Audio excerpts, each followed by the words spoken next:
Good morning. দেবলিনার রোজ নাম চাই তোমাদের সবাইকে জানাই অনেক স্বাগত। আজকে এখন কটা 8:05-10 বাজে। একটু আগে মেয়েকে ছেড়ে এলাম। বাবা নেই, বাবা এখন 3 দিনের ছুটিতে গেছে, কোথাও কাজে গেছে। তো ওই জন্য মেয়েকে ছাড়তে আনতে আমাকেই যেতে হবে। তো ওই জন্য গেছিলাম, মেয়েকে ছেড়ে খানিকটা হেঁটে তারপরে ঘুরে এলাম। এসে পুরো চুল ভিজে গেছিলো, ওই জন্য ফ্যানটা চালিয়ে শুয়েছি। ভাবলাম তোমাদের সঙ্গে ভিডিওটা শেয়ার করি।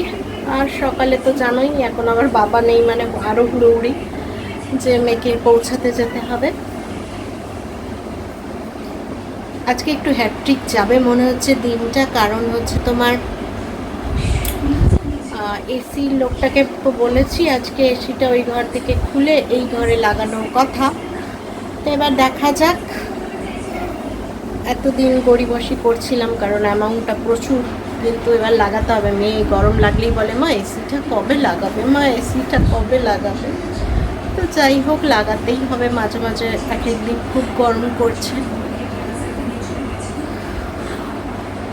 আর আজকে চোখটা না ঠান্ডা গরম লেগেছে কি জানি না, সকালে তো খুব লাল হয়েছিল, এখন ড্রপটা দিলাম ওই জন্য লালটা কমেছে, তবে একটু ব্যথা ব্যথা করছে চোখ। তো এখন শুয়ে আছি, এরপরে উঠে কাজকর্মে লাগবো। দিদি তো আসবে না, কাজকর্মগুলো করতে হবে সব। ভাবলাম না, শুয়ে আছি যখন একটু তোমাদের সঙ্গে ভিডিওটা শেয়ার করি, দিয়ে উঠে কাজকর্মে লাগবো। আবার কি হাই উঠছে সকাল সকাল, দিয়ে আবার ওদিক থেকে ফোন এলে ওই লোকটা যদি আসে এসি সার্ভিসিংয়ে, এবার আবার ওই ঘরে যেতে হবে। ওই ঘরে গিয়ে খুলিয়ে এই ঘরে এনে সার্ভিসিং করিয়ে তারপরে লাগাতে হবে। প্রচুর কাজ বুঝলে আজকে। ভাল লাগে না এইসব কাজ, খ্যাপা নিতে ভাল লাগে না। এই জন্য এতদিন গড়িমসি দিচ্ছিলাম, ইচ্ছে করে না। এই মানে সেই ওদের পেছনে পেছনে দৌড়া। একটা ছেলে থাকলে ভালো হয়, গিয়ে খুলিয়ে আনলো, করে আনলো। আর এই ওদের পেছনে পেছনে দৌড়াও, এবার এসি খুলবে, এসিটা কি করে আনা হবে, আমি তো বয়ে তুলতে পারবো না, সে কি করে কি হবে জানি না বাবা। দেখা যাক, ও আসুক ছেলেটা, ওকেই বলবো কিছু একটা ব্যবস্থা করতে। আমার পক্ষে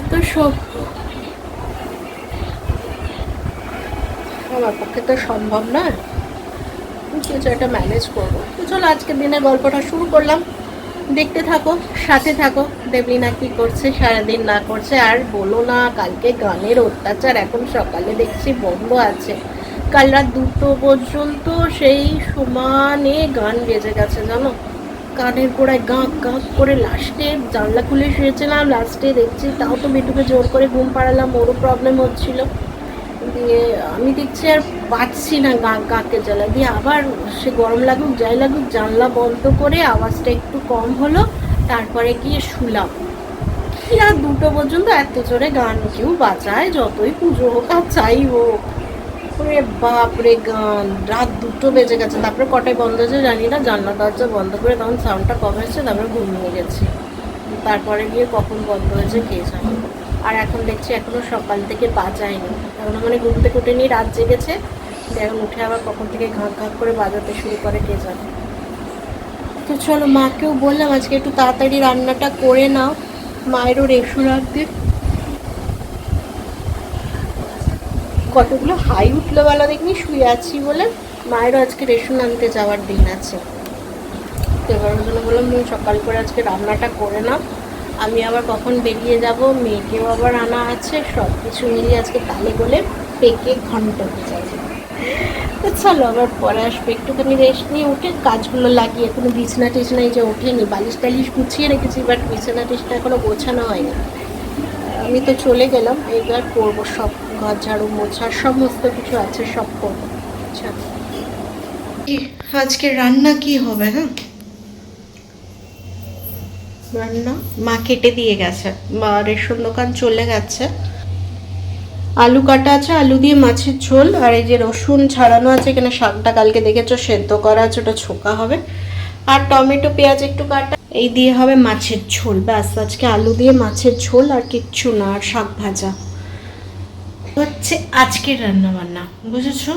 আর কিচ্ছু হবে না। আর খিদেও পেয়ে গেছে, তবে মা এখনো আসেনি, মানে এখানে রেশন দেওয়া চলছে। জানি না আজকে আসবে কি না। সেই লোকটা আর যদি না আসে বলে দেবো এখন এই সপ্তাহে আসতে হবে না, বাবা নেই। বাবা যদি থাকবে না, মানে কনফার্ম হতাম যে থাকবে না আজকে, সকালেই চলে যাবে, তাহলে আজকে নাই বলতাম, কারণ এই আনতে যাওয়া দিতে যাওয়াটা একটা টাইমের ব্যাপার আছে না, তো হ্যাপাজেট হয়ে যাবে যদি তখন ইয়ে শেষ না হয়, প্রবলেম হয়ে যাবে। তো বুঝেছ, দেখা যাক, মা আসুক, ফোন করবো। যদি মা বলে যে ক্যান্সেল করে দিতে আজকে ক্যান্সেল করেই দেবো, কারণ টাইমের মধ্যে যদি না হয় বেটুকে আনা, তাহলে সমস্যায় পড়ে যাও। এবার এসি লাগাতে আসলে যদি আমাকে প্রয়োজন হয়, তাহলে মাকে আবার ছুটে ছুটে যেতে হবে বেটুকে আনতে। এই হচ্ছে ব্যাপার, আর কোনো ব্যাপারই নেই।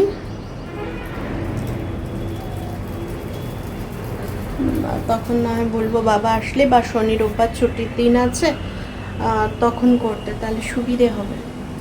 মা আসুক, মায়ের সাথে কথা বলে ওকে ফোন করবো, তো আবার 10টা 10:30 আসারও সময়, তো তার আগেই ফোন করে দেবো। আসার আগে যে আজকে আমার একটু প্রবলেম হয়ে গেছে, আমি বেরিয়ে গেছি আর একটু বাড়িতে প্রবলেম আছে, দেখা যাক, মা আসুক।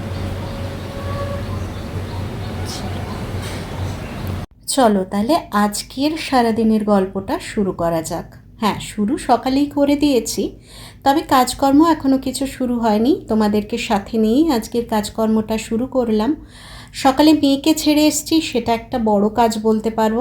রেডি করে স্নান টান করিয়ে খাইয়ে দাইয়ে সব কিছু করে মেয়েকে ছেড়ে এসেছি, কিন্তু ঘরের কোনো কাজ করিনি।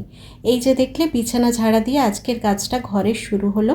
আর রাত্রিবেলা জানালার মধ্যেই পর্দাগুলো, ছোট ছোট পর্দাগুলো দিয়ে রাখি, কারণ রাত্রিবেলা শোবো তো, বাইরে থেকে কি হবে না হবে ওই জন্য ছোট্ট ছোট্ট মানে নিচু নিচু করে পর্দাগুলো দিয়ে রাখি, নিজেদের সেফটির জন্যই।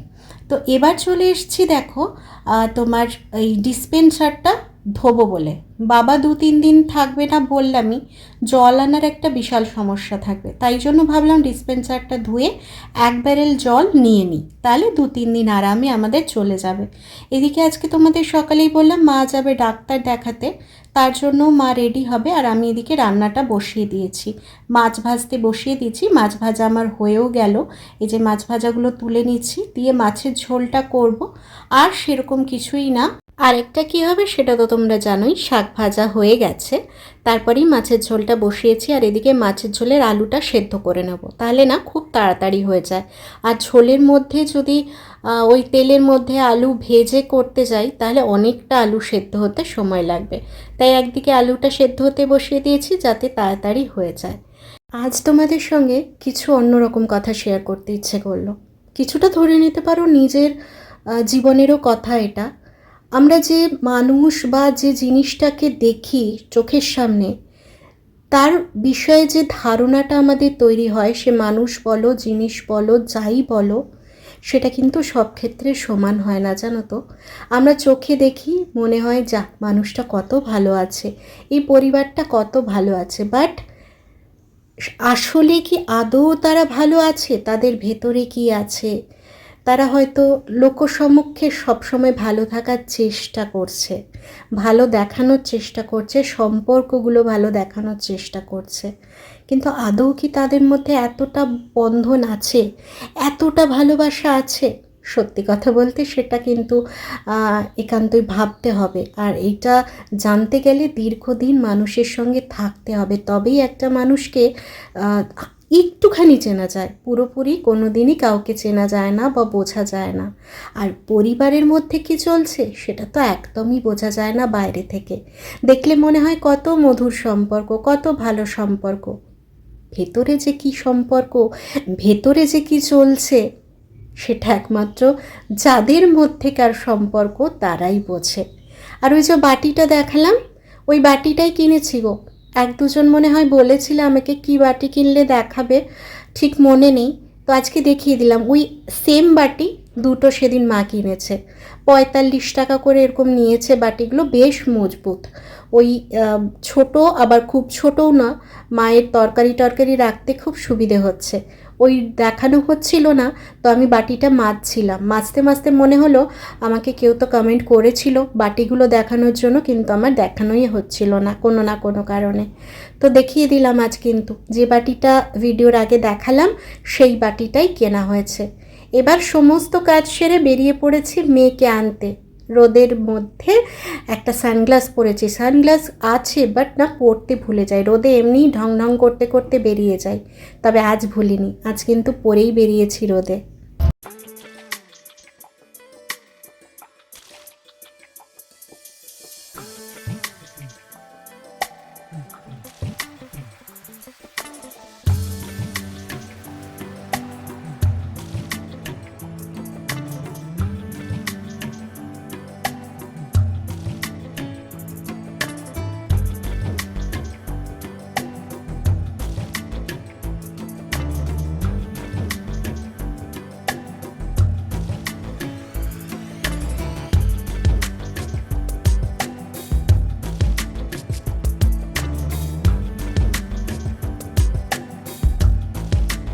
মেয়েকে নিয়ে এসে মেয়েকে খাইয়ে রেডি করে এবার মা মেয়ে দুজনেই খেতে বসে যাব। মেয়ের খাওয়া হয়ে গেছে, দেখো বসে পেছনে আম খাচ্ছে, বসে আম খেতে ভীষণ ভালোবাসে। তো খাওয়া দাওয়া শেষ করে আম খেতে বসছে আর আমরা এদিকে খেতে বসছি। চলো খাওয়া শেষ করে নিই। তোমাদের দেবলীনাকে কতটা তোমরা বুঝেছো জানি না, তবে তোমাদের দেবলীনা কী প্রকার মানুষ জানো? তোমাদের দেবলীনা অল্পতে ভীষণ ভেঙে যায়, মানে যদি দেবলীনা কাউকে ভালোবাসে প্রচণ্ড ভেতর থেকে ভালোবেসে ফেলে, তার থেকে বেরিয়ে আসা দেবলীনার পক্ষে খুব কঠিন হয়ে যায়। আর সেই জন্য তোমাদের দেবলীনা আঘাতও প্রচুর খায়, কারণ ছোট ছোট জিনিসগুলোতেও দেবলীনা প্রচণ্ড ইমোশনাল হয়ে পড়ে, প্রচণ্ড ভেতরে নিয়ে নেয়। ওই জন্য হয়তো আজকে ডিপ্রেশনে এতটা ভুগছি, না হলে হয়তো এতটা ভুগতে হতো না। কি করব, এটা হয়তো আমার স্বভাব, যেটা থেকে আমি বেরিয়ে আসতে পারছি না। প্রচণ্ড ভেতরে ভেঙে পড়ি, মানে সে ভাঙা তোমাদেরকে আমি বোঝাতে পারবো না। তো চলো এই ঘুরে এলাম, ঘুরে এসে ড্রেসটা চেঞ্জ করলাম মেয়েকে নিয়ে, ওকে নিয়ে তো একটু বেরোতেই হবে। এরপরে মেয়ের প্রচুর কাজ আছে, আজকে ম্যাম আসবে না, ম্যামের কাজ আছে, তারপরে আঁকার ড্রয়িং কাজ আছে, ড্রয়িং প্র্যাকটিস আছে, সব করাবো। তার আগে দেখি যদি কিছু খাইটাই। আর গান বাজছে, বেশি কথাও বলতে পারবো না তোমাদের সঙ্গে, মানে ভিডিওগুলো যাচ্ছে তাই হচ্ছে, কথা বলতে পারছি না গানের জন্য, আর এডিটও করতে পারছি না। কী করবো, কিচ্ছু করার নেই। এর ওপরেতে যেতে পারবো না, আর আমি কোথাও দরজা জানলা বন্ধ করলেও সাউন্ড এসে যাচ্ছে। আমি অনেকবার চেষ্টা করেছি, কিন্তু কিছু করার নেই, সাউন্ড এসেই যাচ্ছে। তো চলো, দুটো দিন ওয়েট করতেই হবে। আজকের দিন হয়ে গেল, কালকের দিন খাওয়ান দাওয়ান আছে, মানে কালকের দিন প্রসাদ খাওয়াবে, ব্যাস কালকে হলে শেষ। পরশু দিন থেকে একদম চুপচাপ, বাবা সব ঠিকঠাক হয়ে যাবে, এই হচ্ছে ব্যাপার। চলো এবার একটুখানি বসি, মেয়ে দুধ টুধ খেয়ে নিই, দিয়ে পড়তে বসি ওকে নিয়ে। Good morning. এটা পরের দিন সকালবেলা। বাবা কালকে ফিরে চলে এসেছে, বাবার আর পরের দিনের কাজটা এক্সটেন্ড হয়নি, ওই জন্য বাবা সকালেই চলে এসছে মেয়েকে নিতে। তো মেয়েকে এখন রেডি করছি, দেখতেই পাচ্ছ স্নান টান হয়ে গেছে, খাওয়াও কমপ্লিট হয়ে গেছে। খেয়ে দিয়ে স্নান করে মেয়ে আমার সাজুগুজু করে এবার স্কুল যাবে। এই দুটো দিন খুব কষ্ট হয়েছে, দাদাই ছিল না, আমার সঙ্গে হেঁটে যেতে হয়েছে, হেঁটে আসতে হয়েছে, প্রচণ্ড কষ্ট হয়েছে রোদে গরমে। সকালটা তো তাও যেমন তেমন, দুপুরবেলাটা প্রচণ্ড কষ্ট হয়, যা মারাত্মক রোদ উঠে যায়, তখন আর মেয়েটা একদম হাঁটতে চায় না। কখন শেষ হবে মাম্মাম, বাড়িটা কখন আসবে, ওর মুখে শুধু এই দুটো কথা থাকে, মাম্মাম কখন বাড়িটা আসবে, কতক্ষণ সময় লাগবে, এই করতে থাকে। তো কিন্তু কিছু তো করার নেই, সব দিন তো বাবা থাকবে না, বাবারও কাজ থাকবে, তো সেই জন্য ওকে একটু অভ্যাসটাও রাখতে হবে। তবে বাবা কিন্তু ওর জন্যই আসে, নাতনিটার কষ্ট হবে ভেবে, যে এই রোদের মধ্যে নাতনিটা আসবে আর সকালবেলা ঘুম থেকে উঠে হেঁটে যেতে হবে, সেই জন্যই বাবা ছুটে ছুটে আসে। এদিকে দেখো ক্রিম ট্রিম মাখিয়ে আমার সোনামাকে একদম স্কুল যাওয়ার জন্য রেডি করে দিলাম। তবে আমার সোনামা স্কুল যেতে একদমই কান্নাকাটি করে না, প্রথম স্কুল যখন যায় তখন থেকেই ওর কান্নাকাটি সেরকম বিষয়টা নেই। ওই বাটা নার্সারিতে যখন কলকাতায় পড়ছিল তখন এক দুদিন, মানে প্রথম এক মাস ঠিক ছিল, এক মাস পরে কিছু কারণে ওর একটু ফোবিয়া এসে গেছিলো, সেই জন্য একটুখানি কান্নাকাটি করছিল, বাট তারপরে কিন্তু ঠিক হয়ে গেছে। এই যে আমার রাজনন্দিনীকে রেডি করে বের করে দিলাম স্কুলের জন্য, এখন 1টা পর্যন্ত ওয়েট করতে হবে ওর আসার। মানে এই সময়টা ভীষণভাবে বাজে কাটে আমার মায়ের সবার। ঘরটা মানে ফাঁকা হয়ে থাকে, ঘরে যতক্ষণ থাকে বক বক বক বক তো করতেই থাকে তোতা পাখির মতো, ওর তো কথার শেষ থাকে না। তো সেই জন্যই আরও মেনলি খারাপ লাগে। তো চলো ওকে একটু বাই বাই করে দিই, চলে যাক, তারপরে আবার তোমাদের সাথে কথা বলবো। দেখো আমার মেয়ে যেতে আসতে হামি দেবে, আমিও হামি দিই, এটা আমি ওকে শিখিয়েছি যে বাই বাই করবে, হামি দেবে, আমার ভালো লাগবে।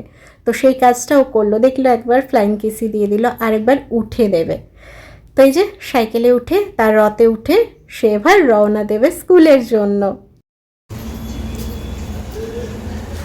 টাটা।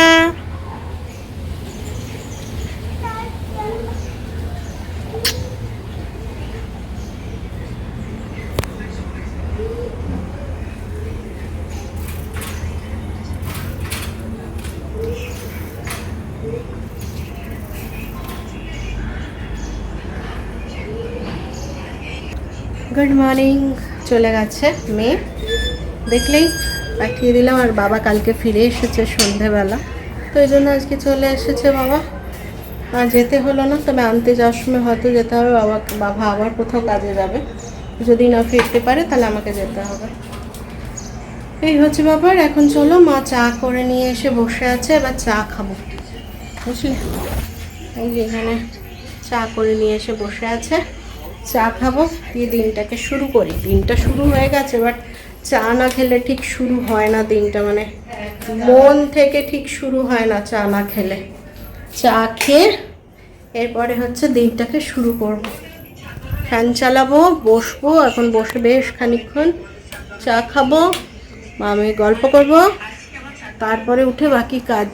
মা আবার যাবে আজকে গ্যাস অফিস। এবার হচ্ছে আমাদের মামের রিল্যাক্সেশনের সময়। এই সময় চা খাবো, বিস্কিট খাবো, গল্প করব, ফোন টুকটাক দেখব, মায়ের ফোন আসবে, মানে মাম ফোন করবে এই সময়টা। সকালে হুড়োহুড়িতে, আগের দিনই বললাম যে হুড়োহুড়িতে চা খাই না, তবে যখন যেদিন মেয়েকে ছাড়তে যাই তখন কিন্তু আমি চা খেয়ে যাই, নাহলে রাস্তা দিয়ে হাঁটতে পারবো না, ঘুমের ঘোর কাটবে না। তো সেই জন্য এখন চা খেয়ে গল্প করে তারপরে মা কিন্তু রেডিও হয়ে গেছে তোমার অফিস যাওয়ার জন্য, গ্যাস অফিস। সেই নিয়ে এখন না মানে খুব চিন্তায় আছি মামে, মানে প্রচুর বড় প্রবলেম হয়ে গেছে, কি করব না করব কিছুই বুঝতে পারছি না। তো দেখা যাক, কিছু ব্যবস্থা করতে হবে। যেখানে গ্যাস আছে সেখান থেকে বলছে ডেলিভারি দেবে না, হোম ডেলিভারি, আর আমাদের পক্ষে তো গিয়ে নিয়ে আসা সম্ভব না। তো তবে কিছু একটা ব্যবস্থা করতে হবে। তো চলো আজকে এখানেই ভিডিওটা শেষ করছি। আমার ভিডিওটা তোমাদের যদি ভালো লেগে থাকে তাহলে অবশ্যই একটা লাইক কমেন্ট শেয়ার করো, আর যারা নতুন দেখছো তারা কিন্তু সাবস্ক্রাইব করে পাশে থেকো। তো চলো আজকের মতো টাটা, কাল দেখা হচ্ছে নতুন কোনো ভিডিওর সাথে।